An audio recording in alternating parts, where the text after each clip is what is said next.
오늘 시편 88편 1절로 18절까지 말씀을 가지고 하나님을 믿고 끝까지 기도합니다 라는 제목으로 같이 말씀 전하도록 하겠습니다.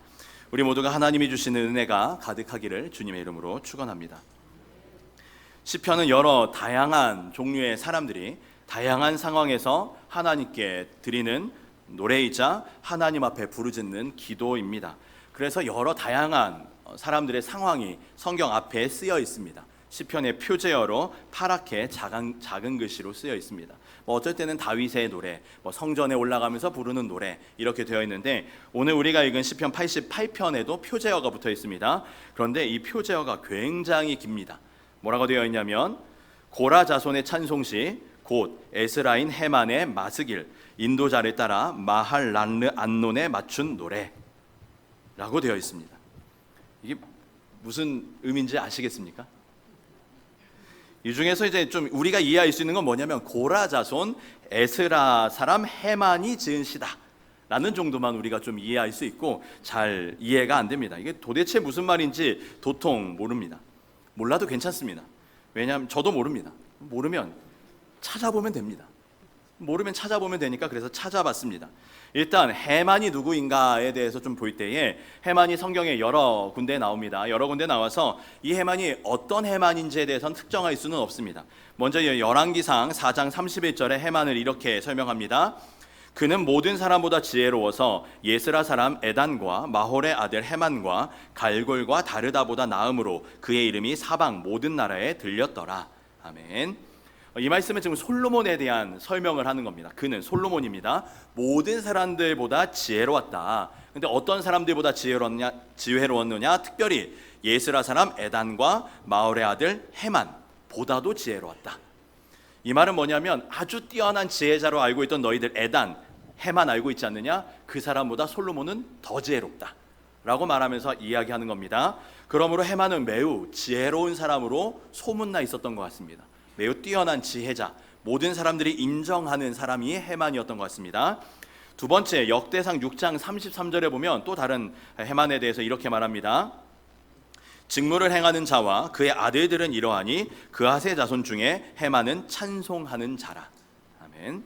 헤만은 그앗의 자손 중에서 이제 성전에서 찬송하는 역할을 맡았던 사람 중에 하나가 또 헤만입니다. 그래서 헤만이 지혜로운 사람 헤만일 수도 있고 찬송하는, 성전에서 찬송하는 헤만일 수도 있습니다. 어떤 사람인지 정확히 특정할 수는 없지만 어쨌든 우리가 성경을 기록하고 있는 이 시편을 기록하고 있는 이 헤만이라는 사람이 매우 지혜로운 사람 혹은 하나님께 영광 돌리며 찬양하는 사람이 쓴 마스길이다 라고 이해하시면 됩니다. 그럼 마스길은 또 뭐냐라고 했을 때 교훈, 가르침이란 뜻입니다. 헤만의 가르침, 헤만의 교훈, 헤만의 가르침을, 헤만의 교훈을, 가르침을 노래로 불렀다라고 이해하시면 됩니다. 근데 도무지 이해가 안 되는 게 이제 표제 여정에 나오는 인도자를 따라 마할란르 안논에 맞춘 노래. 이게 도대체 마할란르 안논이 무엇인가 우리가 알 수가 없습니다. 그래서 또 역시 찾아봤습니다. 저도 모르기 때문에 찾아보면 나옵니다. 그럼 마할란르 안논, 성경에 어떻게 나오냐면 이제 표제어 중에, 성경 중에 어떤 거 보면 옆에 숫자 조그맣게 써 있고 숫자 아래로 쭉 내려가 보면 질병의 노래, 고통의 노래라고 되어 있습니다. 마할랏이라는 것이 뭐냐면 질병입니다. 질병, 고통, 괴로움. 그래서 이 시는 마할란르 안논, 질병의 노래로서 매우 고통스럽게 부르라는 겁니다. 매우 슬퍼하며 부르는 노래라는 뜻입니다. 인도자의 지휘를 따라서 매우 슬퍼하면서 부르십시오. 매우 고통스럽게 부르십시오. 괴로움을 띠고 노래를 부르십시오라고 이야기합니다. 도대체 어떤 내용의 노래이길래 고통스러운 곡조로 슬픔이 가득한 멜로디로 괴로움에 차서 노래를 하라고 노래를 부를까? 라고 했을 때 이 시편 88편을 보면서 자신의 고통과 슬픔과 괴로움을 하나님 앞에 토로하는 그 믿음의 사람의 모습을 발견하게 되기를 소망합니다. 그리고 우리들도 고통과 괴로움과 슬픔 속에서 하나님을 찾는 저와 여러분들이 되기를 소망합니다. 그래서 이 시편을 쓴 헤만은 굉장히 어려운 상황에서 하나님께 노래를 부릅니다. 하나님께 기도합니다. 하나님께 살려달라고 애원하면서 부르는 노래가 오늘 시편 88편입니다. 그런데 이 시편을 쓴 헤만은 두 가지의 확신을 가지고 노래합니다. 두 가지의 확신, 두 가지의 믿음을 가지고 노래를 합니다. 첫 번째의 확신은 뭐냐면 하나님이 나의 구원이시다라는 겁니다. 여호와 하나님께서 나를 구원하신다라는 확신을 가지고 노래합니다. 1절과 2절을 우리 함께 읽어보겠습니다. 시작. 여호와 내 구원의 하나님이여, 내가 주야로 주 앞에서 부르짖었사오니 나의 기도가 주 앞에 이르게 하시며 나의 부르짖음에 주의 귀를 기울여 주소서. 아멘. 헤만의 첫 번째 확신은 뭐냐면 여호와께서 나의 구원의 하나님이시다. 오직 여호와만이 나를 구원하시는 분이시다라는 것을 확신하고 있습니다. 헤만은 여호와 하나님이 나의 구원의 하나님이시라는 것을 확신하며 믿음으로 지금 고백하며 시를 짓습니다. 그래서 주야로 낮이나 밤이나 하나님께 부르짖는다는 겁니다. 하나님만이 나의 구원자시니까, 하나님만이 나를 구원하실 수 있으니까 나는 하나님께 기도하겠습니다 라고 말하는 거죠. 그럼 그가 무엇 때문에 낮이나 밤이나 주야를 가리지 않고 하나님께 기도하고 있을까? 그가 겪고 있는 고통 때문입니다. 그는 여러 고통을 겪고 있습니다. 첫 번째 그가 겪고 있는 고통은 뭐냐면 육체적인 고통입니다. 육체적인 고통, 질병과 몸의 괴로움이죠. 3절부터 5절까지의 내용을 보면 3절에 보면 나의 인생이 고난이 가득합니다. 생명이 스올에 가깝습니다 라고 말합니다. 스올이라는 표현이 이제 이스라엘 백성들에게 있어서는 지옥 가기 전 이런 느낌인데요. 우리식으로 표현하면 저승입니다. 우리식으로 표현하면, 한국인들의 식으로 표현하면 저승인데, 우리들 이런 이야기들을 하지 않습니까? 어르신들 중에 야, 내가 저승의 문턱에 갔다 왔어, 이런 얘기들 할 때가 있습니다. 거의 죽다 살아났어, 이런 이야기 할 때 저승 갔다 왔다 이런 식으로 이야기하는데, 그렇게 이해하시면 됩니다. 내가 지금 나의 생명이 스올에 가깝습니다. 지금 죽기 직전입니다. 거의 죽을 지경입니다. 이 얘기를 하고 있습니다. 4절, 무덤에 내려가는 자, 힘없는 용사와 같습니다. 무덤에 내려가는 자, 죽어가고 있다는 얘기죠. 힘이 없는 용사, 기력이 하나도 없다는 겁니다. 나는 지금 죽어가고 있고 몸에는 힘이 하나도 없습니다. 5절, 이미 죽임을 당해 무덤에 누운 자. 이미 죽임을 당해 무덤에 누운 자가 뭡니까? 시체입니다. 지금 나는 시체와 같습니다 라고 지금 이야기하는 거죠. 9절을 보면 나는 곤란으로 내 눈이 새하였습니다 라고 말합니다. 곤란은 고통을 말합니다. 지금 내 고통 때문에 눈이 떠지지 않습니다. 너무 아파서 눈이 도무지 떠지지가 않습니다 라고 말하고 있습니다. 그리고 이런 고통이 지금 잠깐 있는 게 아니라 아주 어릴 때부터 계속된 것 같습니다. 15절, 내가 어릴 적부터 고난을 당하여 죽게 되었사오며, 죽을 것 같은 이 고난이 지금 잠깐 있는 게 아니라 어릴 때부터 계속 이어져 왔다는 겁니다. 이런 오래된 육체의 질병과 고통의 문제를 지금 이 헤만은 겪고 있습니다. 그리고 이 질병의 고통, 육체적인 아픔, 이 어려움 속에서 헤만이 지금 무엇을 하고 있다고요? 하나님을 확신하며, 하나님이 나의 구원자가 되심을 확신하며 기도하고 있다는 것입니다. 하나님께서 나의 기도를 들으시는 분이시라는 것을 믿으며 간구하고 있다는 것입니다. 이 모습이 바로 저와 우리 성도님들의 모습이 되기를 소망합니다. 힘들고 괴롭고 고통스러울 때에 다른 곳으로 눈을 돌리는 것이 아니라 나의 구원자이신 하나님, 나를 구원하시는, 나를 살리시는, 나의 생명을 살리시는 그 하나님께 우리의 시선을 둘 수 있게 되기를 주님의 이름으로 축원합니다.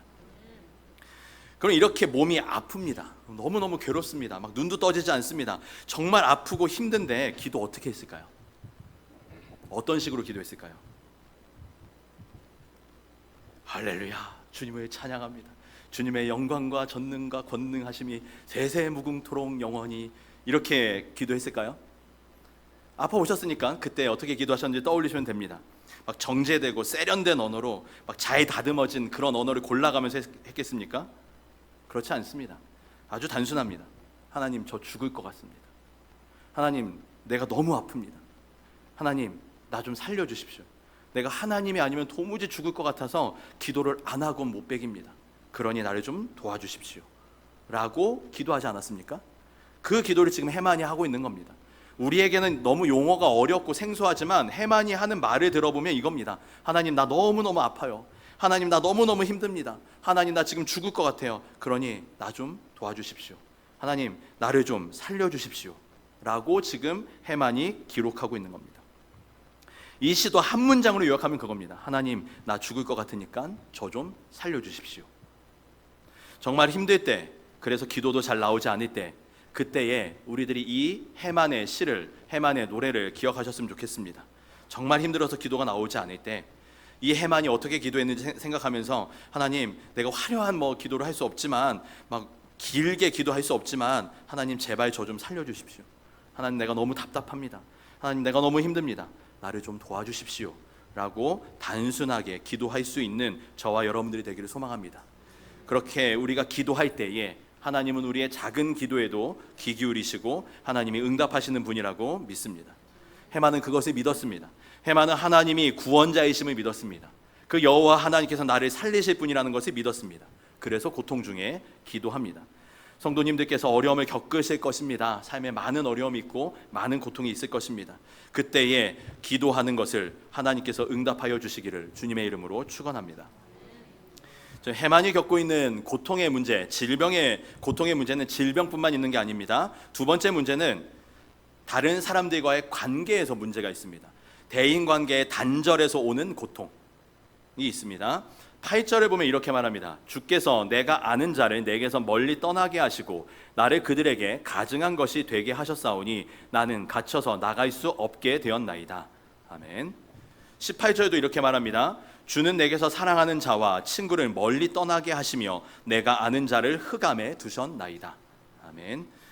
지금 이 사람, 이 해만에게 아는 사람들이 있었고 친구도 있었던 것 같습니다. 그런데 지금은 다 내게서 멀리 떠나갔다라고 이야기합니다. 멀리 떠나갔을 뿐만이 아니라 그 친구들이 나를 뭐라고 생각하냐면 내가 그들에게 가증한 것이 되었다. 다른 말로 하면 역겨운 것이 되었다는 겁니다. 친구들이 나를 가증스럽게, 나를 증오하고 미워하고 나를 역겹게 보고 있다라는 겁니다. 그러니 해만은 지금 나는 갇혀서 나갈 수가 없습니다. 사람들이 나를 보면 손가락질하고, 사람들이 나를 향해서 비난하고, 사람들은 나를 싫어하고, 친구들은 다 떠나가고, 나를 뒤에서 수근수근하고 역겹게 보고 있으니 나는 지금 집 밖으로 나갈 수가 없습니다. 사람들이 다 나를 미워합니다. 지금 나의 관계는 다 깨어져 버렸습니다. 끊어졌습니다 라고 이야기하죠. 18절도 그런 내용입니다. 주께서 내게서 사랑하는 자와 친구를 다 멀리 떠나게 하셨습니다. 나에겐 지금 사랑하는 자도 없고 나에겐 친구도 없습니다. 내가 아는 자를 흑암에 두셨나이다 라고 말하는데, 이제 새 번역이나 다른 번역본을 보면 나의 친구는 흑암밖에 없습니다 로 되어 있습니다.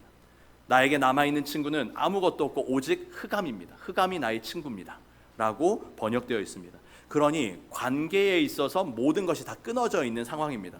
그러니 얼마나 고통스럽겠습니까? 나를 사랑하던 친구들은 떠나가고, 주위에 있던 사람들은 나를 욕하고, 욕할 뿐만이 아니라 나를 비웃고, 그것에 있어서 나를 역겨워하고, 그런 마음들이 있을 때 너무나도 슬프고 괴롭습니다. 그것을 놓고 지금 하나님께 기도하고 있습니다. 우리들도 다른 사람들과의 관계에 어려움과 문제가 있을 때가 있습니다. 그래서 고통스러울 때가 많이 있습니다. 아니, 오히려 일이 힘들고 내가 하는 육체가 힘들면 견딜 수 있습니다. 그런데 관계가 힘들면 견디질 못합니다. 청년들의 가장 높은 이직의 비율은 일이 힘들어서가 아닙니다. 사람이 힘들어서입니다. 많은 사람들이 그 일을 힘들어하는 이유는 그 일 자체가 아닙니다. 그것에서 함께하는 사람들과의 관계 때문에 힘들어합니다.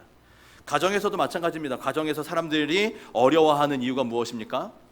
관계 때문입니다. 아이를 보고 육아를 하고 일을 하고 집에 돌아와서 가정 생활을 하고 살림을 하고, 그것이 힘든 것이 아니라 그것에서 오는 여러 가지 다른 사람들과의 관계, 아내와 남편과 자녀와 많은 가족들과 오는 관계의 불편함, 그 관계가 깨어지는 것에서 오는 고통을 견딜 수가 없습니다. 그럴 때에 이 관계의 고통을 겪고 있는 해만은 역시 하나님께 무엇을 합니까? 기도한다는 겁니다. 하나님이 나를 구원해 주시는 여호와이심을 믿으며 기도합니다.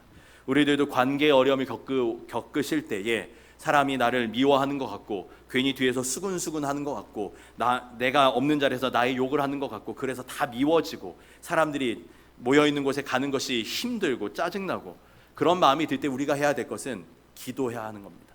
하나님을 믿으며 하나님께 구하며 간절히 기도함으로 우리의 관계가 회복되어지는 역사가 있기를 소망합니다. 그에게 지금 육체적인 질병이라는 고통이 있습니다. 관계가 깨어졌다는 고통이 있습니다. 이 두 가지는 자연스럽게 필연적으로 또 다른 문제를 야기합니다. 그것이 무엇이냐면 영적인 고통입니다. 몸이 너무너무 아픕니다. 그것도 오랜 동안 기도하지만 낫지 않습니다. 그것 때문에 수많은 사람들이 나를 떠나갑니다. 사람들이 나를 미워합니다. 그럼 이런 생각이 자연스럽게 드는 겁니다. 하나님이 나를 미워하시나? 하나님이 나를 버리셨나? 하나님이 나의 기도를 그냥 무시하는 것 아닌가? 하나님이 침묵하시나? 하나님이 살아계시기는 하는 건가? 라는 생각이 오게 됩니다. 그것이 이제 영적인 문제이고 영적인 고통입니다. 해만도 지금 그런 생각을 합니다. 5절에 보면 이렇게 말합니다. 주께서 그들은 시체입니다. 시체들을 다시 기억하지 아니하시니 그들은 주의 손에서 끊어진 자니이다. 아멘. 하나님이 시체를 기억하지 않는데 지금 내가 시체같이 되었다라고 본인이 말하죠. 그러니 하나님이 나를 기억해 주지 않고 있습니다라는 얘기입니다. 6절도 이렇게 말합니다. 주께서 나를 깊은 웅덩이와 어둡고 음침한 곳에 두셨사오니, 내가 지금 깊은 웅덩이에 음침한 곳에 있는데 거기를 갖다 놓으신 분이 누구냐? 하나님이라고 얘기하는 겁니다. 7절, 주의 노가 나를 심히 누르고 주의 모든 파도가 나를 괴롭게 하셨나이다. 아멘. 지금 내가 이렇게 어려움을 당하는 건, 내가 고통을 당하는 건 하나님이 나에게 진노하셨기 때문에, 하나님이 나에게 분노하셨기 때문에 내가 하나님 때문에 이렇게 괴로움을 당합니다 라고 말합니다. 하나님을 바라보는데 그 시선에 있어서, 하나님을 생각하는 데 있어서 문제가 생긴 겁니다. 계속되는 고통 속에서 하나님이 나를 버리신 것 아닌가? 하나님의 진노 때문에 내가 이렇게 고통받는 건 아닌가? 혹시 나의 어떤 그 작은 죄 때문에 하나님이 나한테 심판하시는 것은 아닌가? 라는 두려움이 있는 거죠. 그 고통과 두려움, 불만과 두려움이 자꾸 쌓여가는 겁니다. 우리에게도 이런 마음이 들 때가 있습니다. 아무리 믿음이 좋은 사람이라고 해도 어려움이 계속되면, 고난이 계속 지속이 되면 하나님을 향해서, 또 여러 가지 많은 상황을 향해서 그런 상황을 허락하신 하나님께 불만을 가지게 됩니다. 내가 하나님의 심판을 당하고 있는 것은 아닌가? 나의 죄 때문에 하나님이 나를 미워하시는 것은 아닌가? 라고 두려워하게 됩니다. 그런 생각은 우리 연약한 인간에게는 자연스러운 생각입니다. 하지만 자연스러운 일이라고 해서 그냥 내버려두면 큰일입니다. 그것이 자연스러운 일이지만 그 자연스러운 것을 그냥 내버려둬서는 안 됩니다. 그것을 그냥 내버려두면 점점 하나님에게서 멀어집니다. 어차피 하나님은 난 버렸어. 하나님이 나를 버리셨어. 하나님이 나를 미워하셔. 하나님은 내 기도 들어주지 않으셔. 라는 마음을 내버려두면 점점 하나님을 찾지 않습니다. 더 기도하지 않습니다. 하나님이 살아계심을 믿지도 않습니다. 그래서 점점 하나님과 멀어집니다. 우리 가운데 두려운 마음이 들기도 합니다. 하나님을 향한 상황 때문에, 고통 때문에 하나님을 향한 불평과 불만이 있을 때도 있습니다. 그때에 우리는 그것을 하나님께 구하는 겁니다. 해만이 하고 있는 것이 그것입니다. 하나님이 나를 버리셨습니까? 하나님 왜 나를 이렇게 내버려 두십니까? 나를 왜 이렇게 깊은 웅덩이 가운데 처박아 두십니까? 하나님이 좀 나를 살려주십시오 라는 게 하나님에 대한 불만, 하나님에 대한 불평, 하나님께 가지고 있는 여러 가지 불편한 감정을 다른 누구에게가 아니라 하나님께 고백하는 겁니다. 그것이 해만의 기도입니다. 이것이 불편한 마음과 두려운 마음을 가지고 그냥 내버려 두면 이렇게 됩니다. 하나님은 나의 작은 잘못을 무자비하고 무섭게 심판하시는 무서운 하나님이야 라고 오해합니다. 그럼 우리의 신앙생활이 어떻게 될까요? 적극적으로 능동적으로 신앙생활 할까요? 아니면 아무것도 하지 않을까요? 아무것도 하지 않습니다. 내가 조금만 잘못해도 하나님이 심판하실 텐데, 내가 뭐 조금만 실수해도 하나님은 나를 가만히 두시지 않을 텐데, 에라 그러면 가만히 있어야겠다, 아무것도 하지 말아야겠다 라고 생각하게 됩니다. 고통 속에서 하나님을 향한 불만과 두려움이 우리 가운데 생길 수 있습니다. 그렇다고 해서 그것을 그냥 두면 안 됩니다. 고통을, 그 불만을, 그 두려움을 하나님한테 아뢰는 겁니다. 우리가 불만과 두려움 속에서 살아가지 않고 하나님께 고백하며 하나님의 위로하심을, 하나님의 능력을 경험하는 저와 여러분들이 되었으면 좋겠습니다. 불만과 두려움 속에서 계속 살아가는 것은 그리스도인의 삶의 태도가 아닙니다. 많은 분들이 불만을 가지고, 신앙에 대한 불만을 가지고, 신앙에 대한 두려움을 가지고, 하나님의 심판에 대한 두려움을 가지고 살아갑니다. 쪼들려서 살아갑니다. 아무것도 하지 못하고 살아갑니다. 그런데 신앙생활하는 건 계속 불평 불만입니다. 그렇다면 지금 내가 하나님과의 관계에서 문제가 생겼구나 라는 것을 솔직하게 고백하시면 됩니다. 누구에게? 다른 사람들에게 하시는 것이 아니라 하나님께 하는 겁니다. 하나님, 내가 지금 하나님을 향한 불평이 있습니다. 불만이 있습니다. 하나님이 점점 어려워집니다. 하나님을 대하는 것이 너무 두렵습니다 라는 것을 고백하는 겁니다. 그게 해만의 기도이고 우리의 기도가 되었으면 좋겠습니다. 그래서 그 두려움과 불만이 더 깊어지지 않도록, 그것이 점점 깊어지면 하나님과 점점 멀어지니까, 점점 더 하나님께 기도하지 않게 되니까 내버려 두지 마시고 그것을 기도하셨으면 좋겠습니다. 해만의 첫 번째 확신은 하나님이 나를 구원하신다라는 것이 확신이었습니다. 해만의 두 번째 확신은 무엇이었냐면 하나님은 나의 기도를 들어주시는 분이라는 것을 확신하며 기도합니다. 해만의 두 번째 확신, 하나님께서 나의 기도를 들어주신다. 내가 고통 속에 있을 때에 내가 하나님을 향한 불만과 두려움이 있지만 그때에도 내가 기도하면 하나님은 내 기도를 들어주신다. 이것이 해만의 확신입니다. 2절 이렇게 말합니다. 나의 기도가 주 앞에 이르게 하시며 나의 부르짖음에 주의 귀를 기울여 주소서. 아멘. 9절 곤란으로 말미암아 내 눈이 새하였나이다. 여호와여 내가 매일 주를 부르며 주를 향하여 나의 두 손을 들겠나이다. 고통 속에서 눈이 떠지지 않을 때에도 내가 매일 주님을 부르며 하나님께 두 손을 들고 기도하겠다라고 이야기합니다.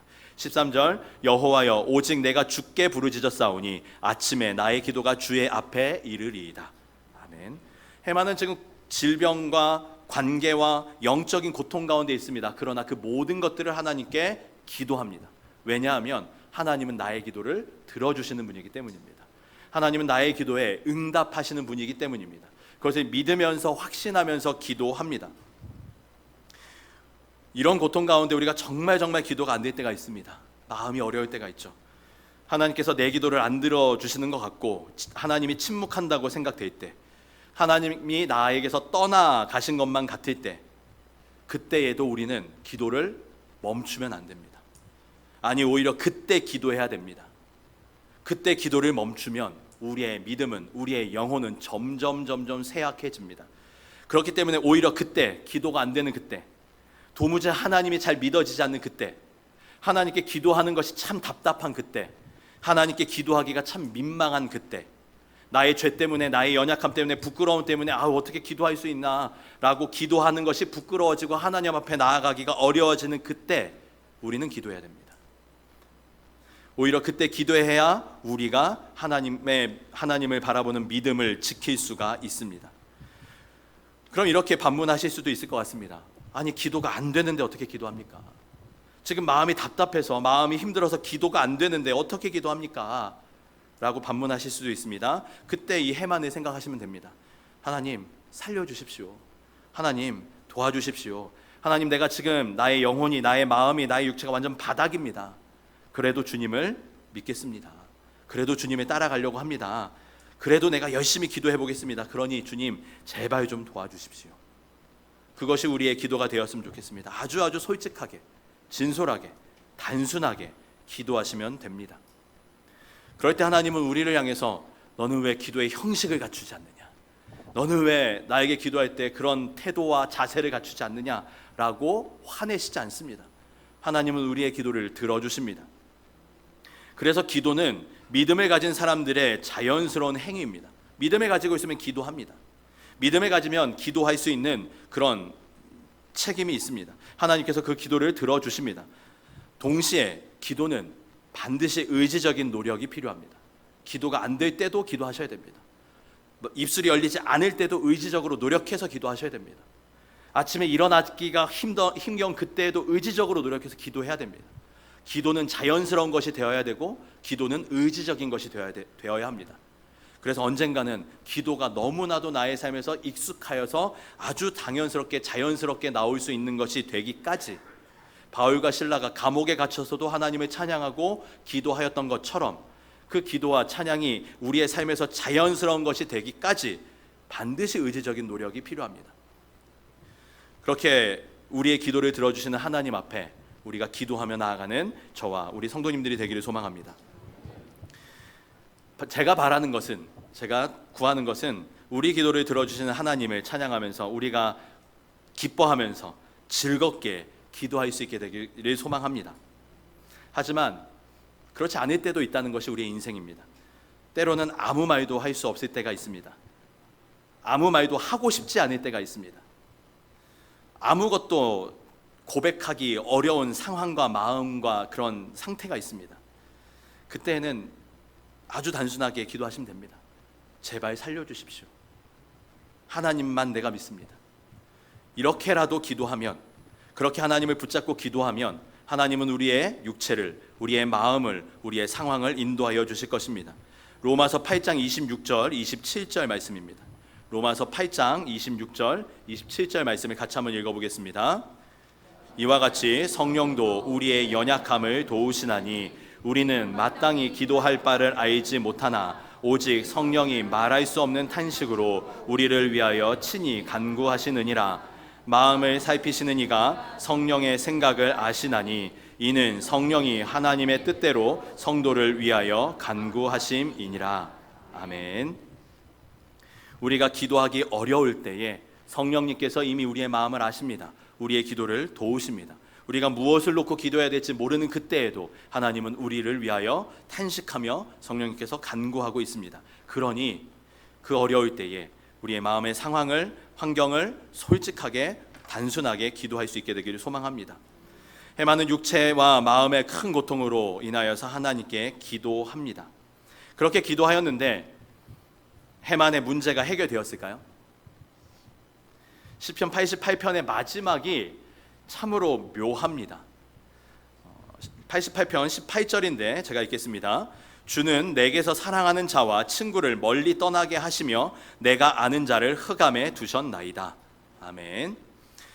내게서 사랑하는 자가 다 떠나갔습니다. 나의 친구는 오직 흑암만 남았습니다. 라면서 시편이 끝납니다.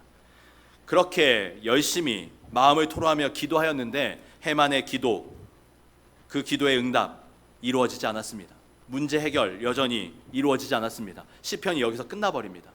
해만의 이 기도가 언제 응답됐는지, 아니 응답이 되기는 했는지 우리는 모릅니다. 성경에서 기록하고 있지 않기 때문에 이 기도가 어떻게 응답되었는지, 언제 응답이 되었는지, 어느 모양으로 되었는지 우리는 모릅니다.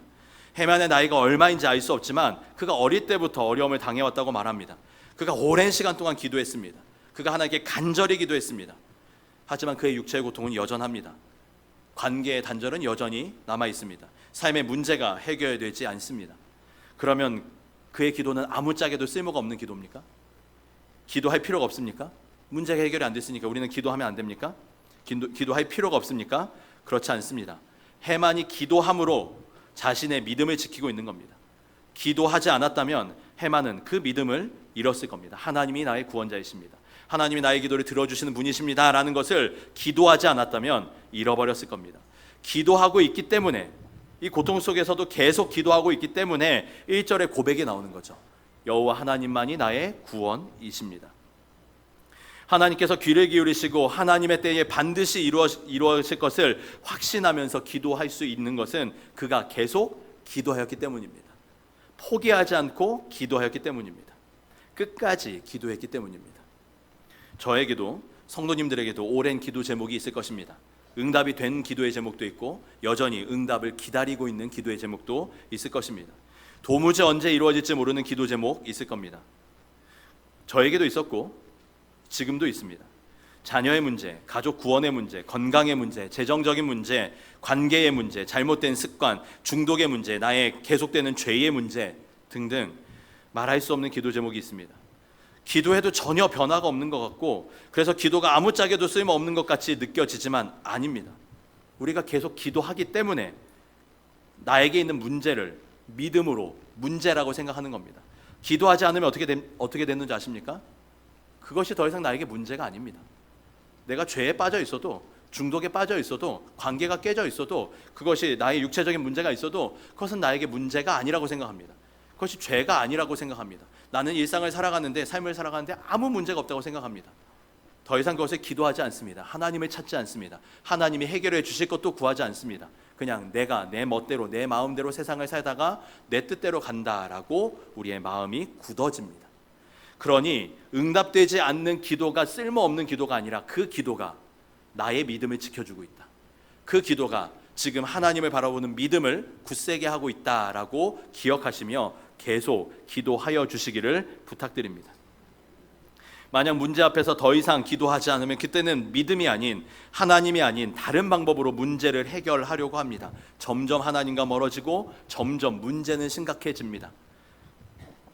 그러므로 우리들이 여전히 있는 기도 제목들, 여전히 있는 고통 속에서 함께 힘을 내어 계속 기도하셨으면 좋겠습니다. 해만이 구했던 것처럼 하나님이 나의 구원자이심을 확신하며 기도하였고 하나님이 나의 기도를 들어주신다는 것을 확신하며 기도하였습니다. 그렇기 때문에 기도할 때에 몇 가지 팁을 드리도록 하겠습니다. 몇 가지를 실천하면서 기도해 주시기를 부탁드립니다. 사실 기도에 있어서 제가 말씀드리는 권사님들과 지사님들 앞에서 말씀드리는 것이 참으로 조심스럽습니다. 왜냐하면 저보다 훨씬 기도를 많이 잘 하시는 분들이기 때문입니다. 그러나 성경에 오늘 해만이 나와 있는 대로 우리들이 기억하면서 기도하셨으면 좋겠습니다. 기도할 때 자주 많이 기도하시기를 부탁드립니다. 해만은 주야로 기도했다고 말합니다. 9절을 보면 매일 주를 부르며 기도했다고 말합니다. 13절을 보면 아침마다 기도했다라고 이야기합니다. 자주 기도합니다. 많이 기도합니다. 그것이 기도의 팁입니다. 어떤 분이 이렇게 질문합니다. 기도를 깊게 하는 것이 중요합니까? 기도를 많이 하는 것이 중요합니까? 기도를 깊게 하는 게 중요할까요? 기도를 많이 하는 게 중요할까요? 많이 하면 깊어집니다. 조금 하면 얕을 수밖에 없습니다. 그러니 깊은 기도를 하기를 원하십니까? 기도를 많이 하셔야 됩니다. 자주 하셔야 됩니다. 힘써 하셔야 됩니다. 나는 깊은 기도를 드리니까 짧게 딱 하고 끝내면 깊은 기도를 합니다 라고 말씀하시는 분들을 보지는 못했습니다만 혹시 그렇게 생각하신다면 기도를 많이 해야 깊어집니다. 그래서 기도는 양입니다. 기도의 분량이 채워져야 됩니다. 그리고 또 한 가지 기도할 때 기억하셔야 될 것은 기도해야 할 때 그때는 기도를 해야 된다는 겁니다. 기도해야 될 때를 놓치지 않으셔야 됩니다. 해만이 10절에서 12절 도무지 잘 모르겠는 말을 막 합니다. 하나님이 유령들이 일어나서 주를 찬송하겠습니까?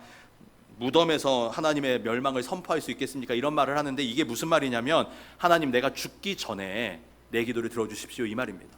내가 죽어서 무덤에 가버리면 유령이 돼버리면 이 기도 아무짝에도 쓸모없으니까 내가 죽기 전에 내 기도를 좀 들어주십시오 이렇게 말하는 겁니다. 지금 우리가 기도를 해야 할 그때, 기도가 필요한 그때 기도해야 합니다.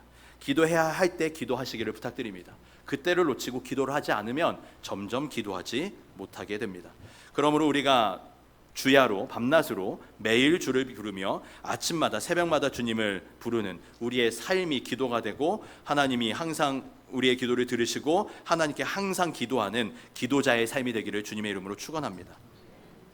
기도의 두 번째 팁은 무엇이냐면 계속해서 말씀드린 것처럼 기도가 잘 되지 않을 때 솔직하고 단순하게 기도해 주시기를 부탁드립니다. 하나님은 우리의 상황과 마음과 생각을 이미 다 아십니다. 그러니 어떻게 기도해야 할지 모를 때 어떤 형식을 갖춰서 기도하는 게 너무 어렵다고 느껴질 때 그래서 내가 기도를 못하겠다라고 생각이 들 때면 그냥 내 감정을 말하는 겁니다. 하나님 나 너무 힘듭니다. 하나님이 이렇게 하신 일이 나는 너무 억울합니다. 하나님 내가 이렇게 너무 불편합니다. 내가 그 사람이 너무 믿습니다. 자신의 감정을 하나님께 고백하는 겁니다. 그렇게 단순하게 아뢰면 하나님은 우리가 개떡같이 말해도 쑥떡같이 꿀떡같이 찰떡같이 알아들으십니다. 내 마음을 아시니까 내 상황을 아시니까 우리의 모든 것을 이해하시니까 하나님께서 그 기도를 들으시는 줄로 믿습니다. 세 번째 우리가 해만을 보면서 기억해야 될 것은 끝까지 기도하는 겁니다. 말씀드린 것처럼 시편 마지막 88편의 마지막은 그 끝이 하나님이 기도에 응답해 주셨다라고 끝나지 않습니다. 이 끝이 나의 모든 기도를 하나님이 들어주시니 하나님께 영광을 돌려드립니다. 할렐루야 하고 끝나면 얼마나 좋겠습니까마는 해만의 기도는 그렇게 끝나지 않습니다. 여전히 그는 어둠 가운데 있습니다. 여전히 그에겐 친구가 없고 그에게 유일한 친구는 어둠밖에 없다, 흑암밖에 없다라고 이야기를 합니다. 그러나 그것이 끝이 아닙니다. 해만의 시가 시편에 실려서 많은 사람들이 그의 교훈을 그의 지혜를 노래하고 있다는 것은 이것이 참된 지혜라는 것을 많은 사람들이 경험했기 때문입니다. 하나님이 깨닫게 하셨기 때문입니다. 해만이 끝까지 기도하였던 그것을 해만이 끝까지 붙잡고 하나님을 향하였던 그 지혜를 잊지 말라는 겁니다. 그래서 많은 사람들이 그것 해만처럼 끝까지 기도하라고 이 노래를 부릅니다. 하나님이 아니라 오직 어둠만이 해만 곁에 남아있지만 어떤 희망도 빛도 보이지 않는 것처럼 보이지만 그것이 해만의 끝이 아닙니다. 우리의 끝도 아닙니다. 우리가 지금 어둠 속에 있는 것 같지만 이것이 우리의 끝이 아닙니다. 반드시 그 어둠을 지나 하나님이 광명의 빛으로 인도하여 주실 것입니다. 하나님은 우리의 어둠을 아십니다. 우리의 마음속에 있는 깊은 어둠까지도 다 아십니다.